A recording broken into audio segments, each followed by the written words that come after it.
Hello everyone, welcome back to the channel. In this video, I'm going to create a quick in-depth comparison review about these two platforms, which is Keeper Security and Proton Pass, to help you decide which of these password manager will be a better option for you.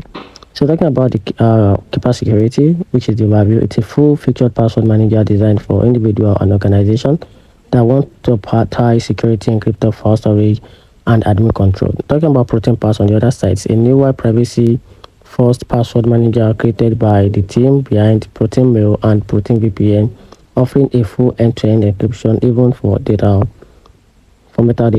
Now talking about the strength and the weakness about these two platforms, starting with the Keeper Security.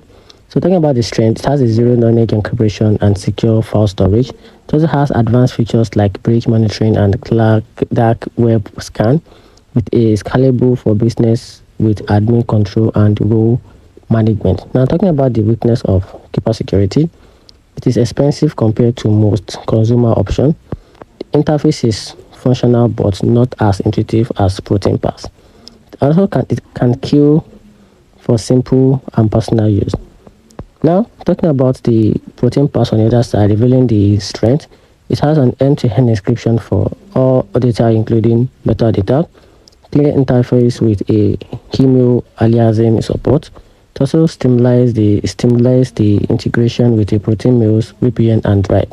Talking about the weakness of this platform, it lacks secure file storage and some enterprise-grade tools, still monitoring fewer integration and features than other platforms.